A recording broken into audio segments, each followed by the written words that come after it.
Salut à tous, ici Adrien D. Aujourd'hui on est le dimanche 17 mai 2020 et dans cette vidéo on va faire un petit édito qui va parler de YouTube, les commentaires, de YouTube, la monétisation, où est-ce que je vais donner là les recettes depuis le début de l'année. On va faire un petit point sur Discord, un petit point sur les tests sur le SSD et le vrai matériel, là des deux derniers tests Distrib, et un petit point trottinette électrique. Je vais essayer de faire tenir ça en 10 minutes et d'aller assez vite. Alors, premier point, YouTube et les commentaires. Donc, tous les commentaires que vous postez, je dois les valider à la main en cliquant sur le petit bouton approuver ici. Vous voyez, retenu pour examen, 3. Donc, les commentaires, ça bug hein, sur YouTube. Il y en a, j'ai l'impression que je les vois pas parce que là, j'ai l'impression qu'il y a 3 commentaires. Mais j'en vois qu'un ici. Donc, tous les commentaires, je les approuve à la main. Pourquoi je fais ça? Eh bien parce que les commentaires récemment, hein, j'ai vu depuis le début de l'année, il y a des commentaires insultants, haineux, enfin bref, c'est la fête du slip. Donc, toutes les vidéos ont été repassées en commentaires où je dois tous les approuver à la main, puisque visiblement le filtre retenir les commentaires potentiellement indésirables ne fonctionne pas correctement malgré une série de mots que j'ai mis pour filtrer tout cela. Donc, les commentaires sont validés à la main, sachant que vous avez vu sur la dernière vidéo d'Endeavour.OS, vous avez peut-être regardé la vidéo, puis vous êtes dit au bout de 3 heures, c'est bizarre, il n'y a aucun commentaire. Bah oui, parce que hier, après avoir publié la vidéo, on est parti, puis je suis revenu qu'à 17 heures, et donc j'ai validé les commentaires à 17 heures, soit près de 5-6 heures après la publication de la vidéo. Vous allez peut-être voir cependant certaines personnes afficher des commentaires. Ça va être le cas de Adeline, de Joselito et de Serge, puisque ce sont les 3 personnes qui sont modérateurs sur la chaîne.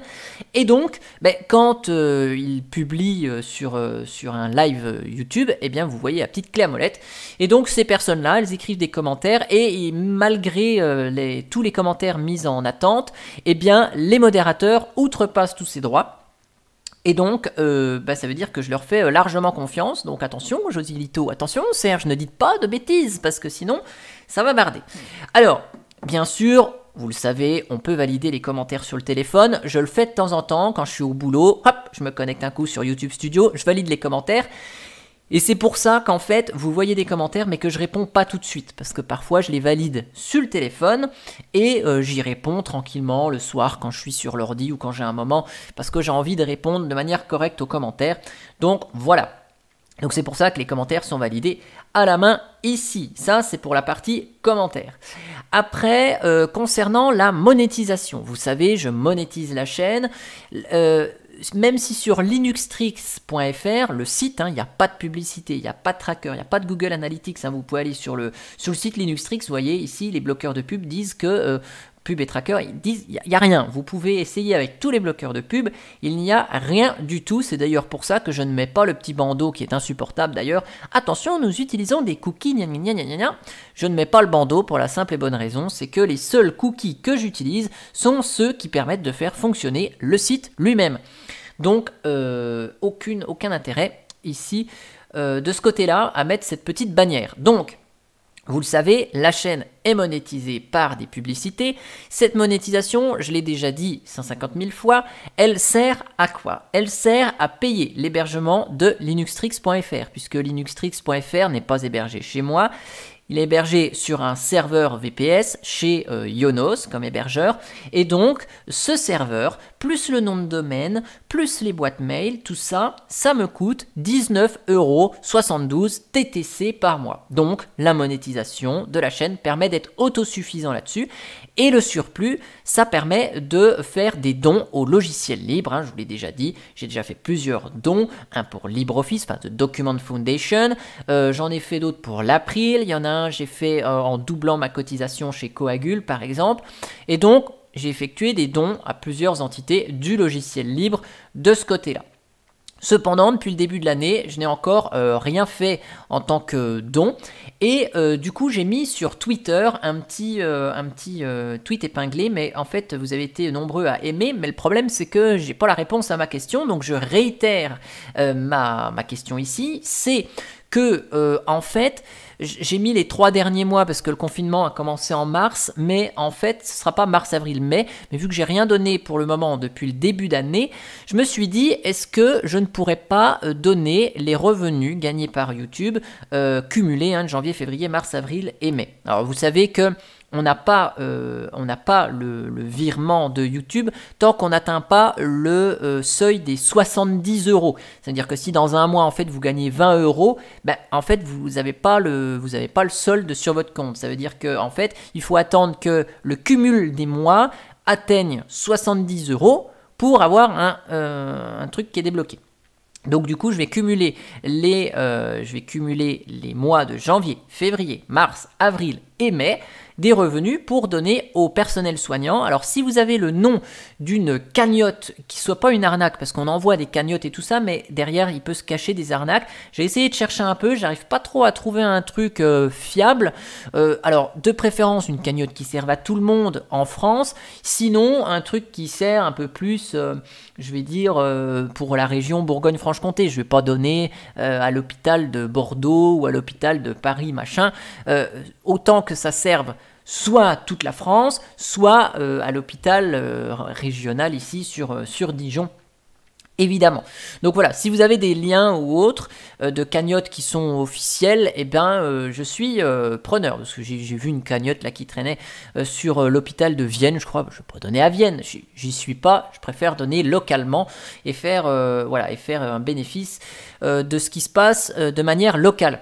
Et comme vous le savez, je suis dans le milieu extra-hospitalier, nous on analyse des coronavirus, et effectivement, même nous, dans le secteur privé, pas que le public, on est vraiment en manque de moyens, on a du mal à commander, on a du mal à se faire livrer, que ce soit des blouses, des masques, tout ça, des réactifs pour faire fonctionner les appareils, c'est la merde partout. Donc voilà, moi je ne vais pas donner à ma propre entreprise évidemment, mais voilà, au moins aider le secteur public, ça pourrait être bien sympathique avec les revenus de YouTube. Petit point Discord, alors vous savez que je n'aime pas Discord. Et il n'y aura jamais de Discord linuxtrix.fr, vous me le demandez toujours à chaque fois, mais non, il n'y aura pas de Discord Linuxtrix.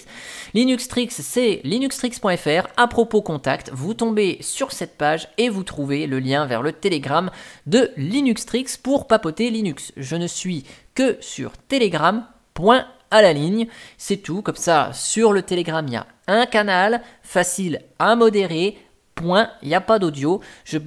Honnêtement, j'ai pas le temps de m'amuser à faire 150 000 canaux Discord, de modérer du vocal, de faire ci, de faire ça. Ça m'intéresse pas du tout. Donc, si vous voulez échanger juste avec moi ou avec tous les gens avec qui j'échange, ça se passe sur le canal Telegram Linuxtrix. Et puis, de temps en temps, quand je suis au boulot, en pause ou machin, je regarde un peu sur le téléphone et puis je réagis. Donc, vous me trouvez quand même de temps en temps à peu près tout au long de la journée. Et puis, vu que Calculate Linux, qui est ma distribution Linux, a son support officiel sur le chat Telegram, j'ai toujours utilisé Telegram. Et donc, le canal Linuxtrix existe depuis 2017 ou 2018 sur Telegram et ça marche très bien. Donc, on va pas changer un truc qui marche, voilà. Cependant, j'ai toujours mon vieux compte Discord qui doit être présent sur des serveurs sur lesquels je me suis peut-être fait virer, j'en sais rien du tout. J'ai toujours mon compte... qui est là, historiquement créé, comme ça si jamais on me dit oh, attends tiens tu dis n'importe quoi sur un forum Discord ou un truc comme ça, non, je peux vous montrer mon compte, il est toujours créé, j'en suis toujours propriétaire, mais voilà, histoire de faire taire éventuellement les diverses usurpations qui pourraient exister sur Discord, mais sachez que je n'utilise plus Discord depuis un bon moment. La dernière fois j'ai dû discuter sur le Discord de Tuxenvap, c'est dire ça remonte au moins à 3 bonnes années. Donc concernant les tests, le sujet test sur du vrai matos, vous avez aimé le test sur la NDAVUR-OS, vous avez aimé le test sur Fedora KDE, donc j'ai fait 2 présentations différentes avec 2 outils différents. Fedora c'était avec AnyDesk, sur NDAVUR-OS depuis le live CD je ne pouvais pas me connecter avec AnyDesk, alors j'ai fait avec X11 VNC. Ça marche bien, mais quand ça redémarre, on voit pas l'écran, on voit pas le grub, on voit pas, etc. Et donc il paraît qu'il existe des des cartes comme ça, là, des sortes de cartes d'acquisition sur lesquelles donc on peut avoir l'entrée HDMI, vous voyez à gauche ici, vous mettez HDMI dans l'ordi et de l'autre côté vous ressortez en USB, ça fonctionne en tant que périphérique dans OBS Studio apparemment, et donc on peut capturer l'écran d'une machine qui est en train de redémarrer par exemple. Donc ça m'intéresserait éventuellement. Il y en a de tous les prix, ça va de 20, 30, 50, 100, 200, 300, 400 euros. Donc moi ça m'intéresserait peut-être bien, vu que ça vous plaît de faire ces tests ici en vrai, d'acheter ce genre de truc. Alors hors de question de mettre 100 euros là-dedans, même si la qualité n'est pas super bonne, le but c'est que ce soit un petit peu plus fluide que du VNC ou de l'Anydesk. Donc là le portable qui me permet de faire les tests, c'est un Dell Latitude E5500. Je n'ai que un port VGA dessus en sortie externe et sinon un port S-Vidéo, mais bon ça c'est un peu hors du commun. Enfin aujourd'hui ça ne s'utilise plus les ports S-Vidéo. Et donc si vous connaissez ce genre de truc qui fonctionnerait sur Linux parfaitement bien et qui a des entrées, une sortie VGA pour pouvoir utiliser la prise VGA du portable et faire les tests que ce soit un petit peu mieux, et ben ça m'intéresserait largement. Donc si vous avez des liens, pareil, vous pouvez les mettre dans les commentaires, ça m'intéresse, surtout si vous avez un retour d'expérience sur un système Linux par exemple. Voilà. Donc ça c'était pour les tests. Et on va terminer, vous voyez ça fait 11 minutes, allez on va essayer de faire 15 minutes maxi, sur les nouvelles de la trottinette. Alors, cette trottinette électrique, je vous le dis tout de suite, on va pas faire durer le suspense, je ne l'ai plus, malheureusement, puisque au mois de février, juste avant le confinement, le guidon ici a recommencé à avoir beaucoup de jeux, plus ça va, plus je roulais, plus j'avais du jeu ici au niveau du guidon, donc on sentait qu'il y avait du jeu. Et je vous avais présenté dans cette vidéo de janvier 2019 que en décembre 2018, le guidon avait cassé quand j'étais en train de rouler. Et donc ici, plus ça va en fait, plus le guidon là au niveau d'ici et de là a du jeu et ça m'inquiète et je ne voulais pas, je voulais pas avoir un guidon cassé, quitte à ce que je me casse la figure à nouveau. Alors, depuis la première casse, évidemment, j'ai changé la roue. Là, j'ai acheté sur Amazon une roue de trottinette, mais gonflable, dont je voulais vous en faire une vidéo avec un retour. Mais du coup, je vous ai pas fait le retour parce que la trottinette, là, pour le moment, elle était en réparation depuis fin février, avant le confinement.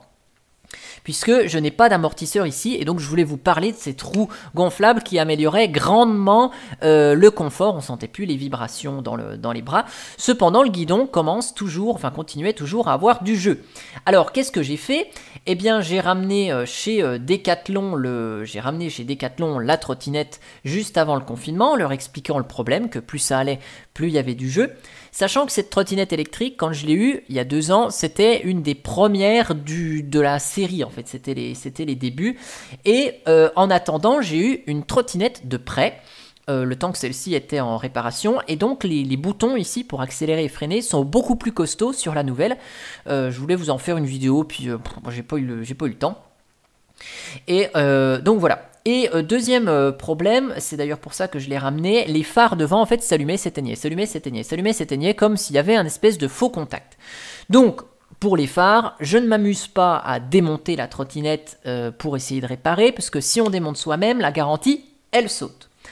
Vu que cette trottinette, je l'avais achetée en juin 2018, je me suis dit en février, bon, je vais la ramener à Decathlon, elle est toujours en garantie, ils vont me réparer le guidon et puis ils vont me réparer la lampe. Et j'ai reçu un SMS là mardi de Decathlon me disant que pilim, votre trottinette est à nouveau disponible chez Decathlon. Donc j'y suis allé hier, samedi, récupérer la trottinette et donc j'arrive avec mon bon.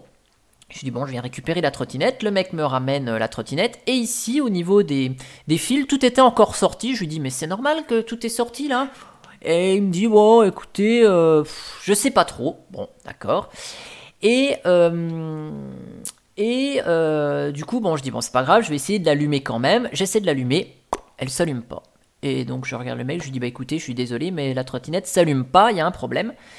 Et donc il regarde son petit papier de retour et puis il me dit ah bah oui j'avais pas lu le papier, et sur le papier il est écrit que eh bien c'est irréparable, donc il est impossible de réparer la petite loupiote, et donc c'est pour ça qu'ils avaient laissé tout sorti le bazar là au niveau du tube, et la trottinette est donc irréparable. Le guidon qui prend du jeu, ça doit être un problème connu chez eux et ça ne se répare pas, donc s'il me répare le tube, eh ben dans un an il y aura encore du jeu et ça risque de casser.